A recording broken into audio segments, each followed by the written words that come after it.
So hello everyone, myself Ayush Pandey, third year MBBS student from Government Medical College Dehradun. So as you all know, NEET 2025 का result जो कल आया था, उसमें देखो जो रिजल्ट आया ये एज एक्सपेक्टेड ही आया, जैसा एक्सपेक्ट किया था। सबने जितना भी इंटरनेट पे आपने देखा होगा, इसमें कुछ भी चौंकने वाला तो था नहीं। जैसा जिस हिसाब से पेपर आया था और उस हिसाब से जैसा रिजल्ट आया है, तो इसमें कुछ भी मतलब अचंभे वाली बात नहीं है। AIR 1 आप खुद देख लो, 700 या 720 किसी के नहीं है। 686 मार्क्स पे AIR 1 आई है। जितने मार्क्स पे पिछले साल शायद मुझे याद भी नहीं है, शायद 3,000 4,000 कितनी रैंक आ रही होगी, उतने मार्क्स पे इस बार AIR 1 आ रही है। और 650 मार्क्स पे रैंक अंडर 100 आ रही है। सोचो, अगर मेरे टाइम पे जैसे देखा जाए, मेरे 655 थे, मेरी रैंक थी 3673 मेरी रैंक थी। और इस टाइम पे आप देखो 650 पे अंडर 100 रैंक आ रही है ना। वैसे तो देखो, हालांकि इन दो पॉइंट का कोई कंपैरिजन नहीं है, 2022 का और अभी 2025 का, क्योंकि पेपर का आप लेवल देखो, तो जो मेरे टाइम पे पेपर था वो अभी 2025 के पेपर का 1% भी नहीं है ना। तो इसलिए कोई कंपैरिजन की नहीं है, लेकिन मैं बस बता रहा हूँ कि कैसे मेरे टाइम पे 655 पे मेरी 3673 थी, और इस टाइम पे अंडर 100। हालांकि अगर मैं इस टाइम पे पेपर दे रहा होता, तो मैं डिजर्व शायद 3673 कर रहा होता इसे, और मेरी रैंक मार्क्स फिर उस हिसाब से आते 590 और 580 और 600 समथिंग। अब देखो, मेन बात करते हैं हम। जैसे मैंने लास्ट ईयर या लास्ट टू लास्ट ईयर भी एक वीडियो बनाई थी, जो कि मेरे मेरे हिसाब से बहुत ही एक अच्छी वीडियो थी। कि मैंने मतलब उसमें क्या किया था कि मैंने जो काउंसलिंग के रिजल्ट्स आते हैं उनमें देखा था कि जो गवर्नमेंट सीट है MBBS की, वो एक जनरल कैटेगरी के स्टूडेंट को ऑल इंडिया जो काउंसलिंग होती है उसमें लास्ट राउंड पे किस लास्ट रैंक पे वो जनरल की सीट मिली। तो मैंने देखा कि वो जो रैंक थी वो अप्रोक्सीमेटली 28,500 से लेकर 29,000 के बीच में वो रैंक थी। देखो एग्जैक्ट मुझे नहीं याद, शायद वो 28,700 कुछ थी वो रैंक। और देखो क्या है ना, मार्क्स तो हर साल ऊपर नीचे होते रहते हैं, मेन चीज जो है वो रैंक है, क्योंकि रैंक के हिसाब से कॉलेज मिलता है, मार्क्स के हिसाब से नहीं। तो है ना, तो देखो इस साल भी वो जो रैंक है वो इसी इसी के आसपास रहेगी, 28,500 या 29,000। प्लस आप 500 या 1000 कर सकते हैं, क्योंकि है ना, मेडिकल कॉलेजेस हर साल बढ़ रहे हैं, सीट हर साल इंक्रीज हो रही है। इसीलिए अप्रोक्स अगर मान के चलो तो चलो 28,500 या 29,000 यही मान के चले। अब इन रैंक्स पे जो मार्क्स हैं वो है 520 या 530 के बीच में मार्क्स हैं। जो मैंने देखा था वो था शायद 524 था, जिसपे 28,400 रैंक थी। मतलब 520 से 530 हम मान के चलें, तो ये वो स्कोर है जो मिनिमम स्कोर है जिसपे ऑल इंडिया में अगर हम बात करें तो गवर्नमेंट कॉलेज मिल जाएगा। अब ऐसा नहीं है, देखो जिसके 515 है 510 है उसको मिलने के चांस कम है, क्योंकि ऑल इंडिया कोटा ही नहीं होता है, स्टेट कोटा भी कोई चीज़ होती है, स्टेट काउंसलिंग भी एक चीज़ होती है ना। एक्सेप्शन है, जैसे राजस्थान हो गया, दिल्ली हो गया, ये कुछ स्टेट्स है जहां ऑल इंडिया कोटा से भी जो कट ऑफ है वो ज्यादा खतरनाक होती है ना। जितनी cut off all India quota की नहीं होती उतनी इन स्टेट्स की होती है, क्योंकि majority of students, majority of जो अच्छे रिजल्ट्स है वो इन्हीं जगह से आते हैं, कोटा की वजह से, इन सब की वजह से। तो जैसे मेरा स्टेट हो गया, उत्तराखंड हो गया, या फिर और भी जो स्टेट्स हैं जैसे MP, और है ना, जो साउथ की स्टेट्स हैं, इन सब में क्या है कि ऑल इंडिया की जो कट ऑफ है वो ज्यादा ही होती है स्टेट से, मतलब स्टेट की कम जाती है। तो उन जो 500 से लेके 520 या 490 से लेके 520 वाले स्टूडेंट्स हैं, उनकी चांसेस है कि उनको उनके स्टेट में मिल जाए। लेकिन जो मेजोरिटी ऑफ जो स्टूडेंट्स होते हैं वो यहीं से होते हैं, राजस्थान से, दिल्ली से, महाराष्ट्र से। अब उन महाराष्ट्र में तो चलो कम जाती है क्योंकि वहाँ मेडिकल कॉलेजेस बहुत है, लेकिन चलो मेजोरिटी ऑफ द स्टूडेंट्स यहीं से है, राजस्थान, दिल्ली, इन सब जगहों से।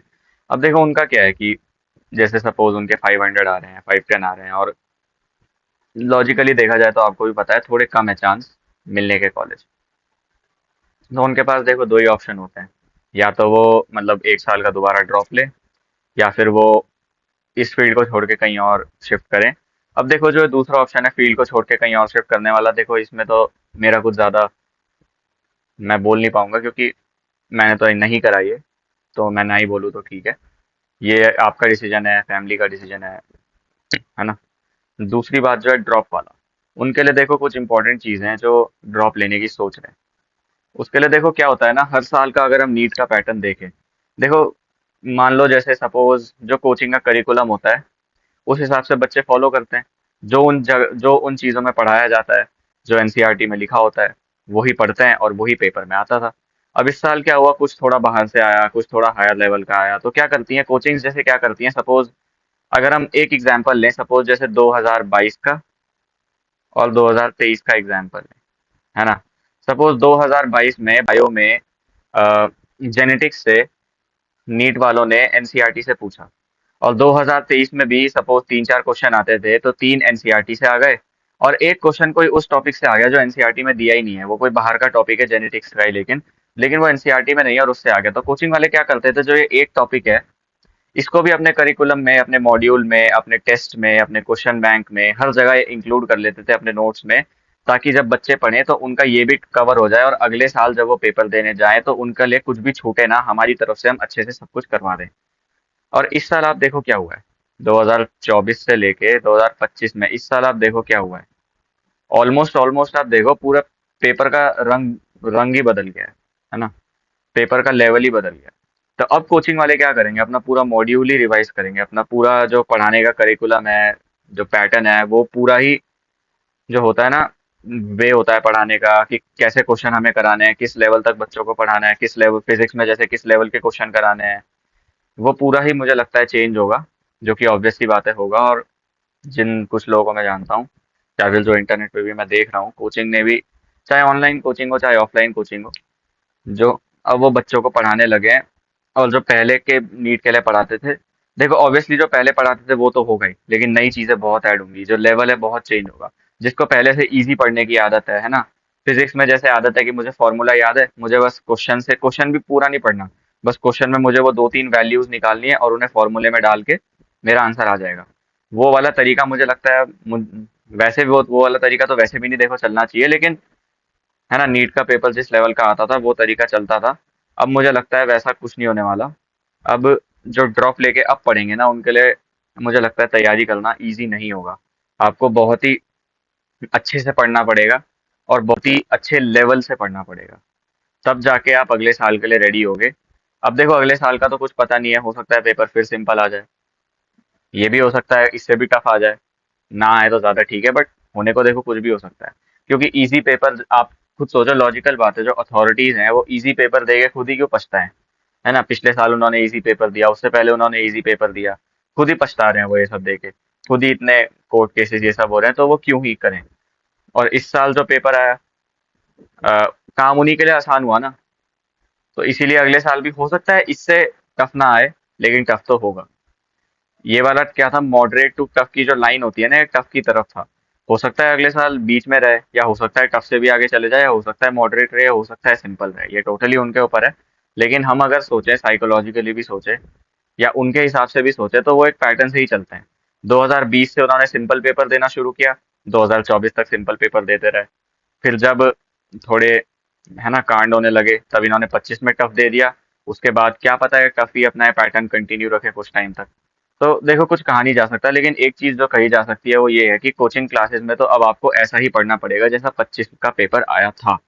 और जो मॉक टेस्ट आप दोगे, जो आप सारे, है ना, फुल सिलेबस टेस्ट, ये सारे टेस्ट जो आप दोगे, ये सारे आपको इस लेवल पे ही मिलेंगे।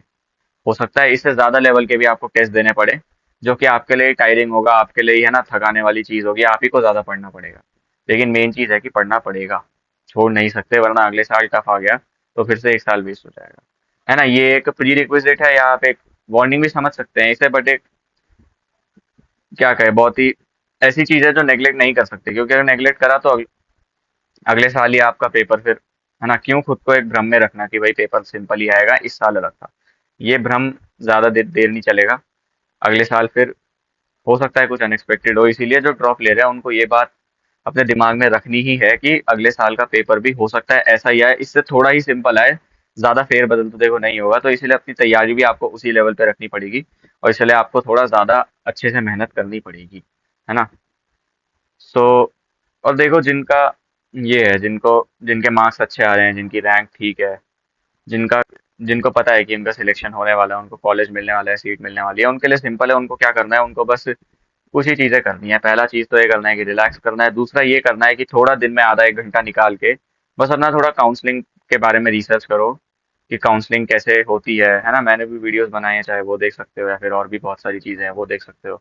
काउंसलिंग के बारे में थोड़ा प्री रिक्विजिट नॉलेज अपनी रखो, और मेन चीज़ देखो क्या है कि अब नीट वीट का जो आपका फेज़ है वो ख़त्म हो चुका है। अब कोशिश ये करो कि अपने लिए अच्छे से अच्छे कॉलेजेस सिलेक्ट करो। इंडिया में इतने कॉलेजेस हैं, आप खुद जिस स्टेट में रहते हो वहाँ भी कॉलेजेस हैं, है ना? तो उन सब में से छांटो कि मुझे कौन सा कॉलेज चाहिए, मेरे लिए कौन सा कॉलेज बेस्ट है, और उनकी एक प्रायोरिटी वाइज लिस्ट बनाओ, है ना? कि सपोज जैसे सबसे पहला कॉलेज, सपोज आपके स्टेट में कोई टॉप कॉलेज है। देखो सबसे पहले तो आप दिल्ली के कॉलेजेस ही डालोगे, वो तो ऑब्वियस सी बात है। उसके बाद अपने स्टेट के टॉप कॉलेजेस डालोगे। उसके बाद अपने आसपास की दो तीन स्टेट के टॉप कॉलेजेस डालोगे। उसके बाद फिर अपनी स्टेट के जो ज़्यादा टॉप कॉलेजेस नहीं हैं उनको डालोगे। फिर आसपास के जो ज़्यादा टॉप कॉलेजेस नहीं हैं उनको डालोगे, है ना? तो ऐसे करके आपके 100 से लेके 150 या हो सकता है 200 कॉलेजेस की एक लिस्ट बनेगी। और ये बनाना बहुत अच्छी बात है, क्योंकि जब काउंसलिंग आती है ना, तब ये काम नहीं होता, तब भागा दौड़ी होती है, तब ज़्यादा हेडेक होता है ना? ज़्यादा टाइम भी नहीं मिलता। इसलिए अभी आपके पास अच्छा टाइम है, रिलैक्स कर सकते हो आराम से और ये लिस्ट बना सकते हो, क्योंकि ये देखो फ्यूचर की बात है। आगे आगे के जो 5.5 साल है एमबीबीएस जहाँ से भी आप करोगे, वो 5.5 साल आपको उस जगह पे ही बिताने हैं। तो अच्छी एक्सरसाइज है, इसे करो ताकि जो अगले 5.5 साल है वो कोई अच्छा कॉलेज मिले ताकि उसमें गुजारो, है ना? सो हाँ, इसके बारे में भी मैंने वीडियो बनाई है कि कॉलेज सिलेक्ट करने के लिए क्या क्या आपको प्रेफरेंसेस रखनी चाहिए। चाहो तो वो भी देख सकते हो।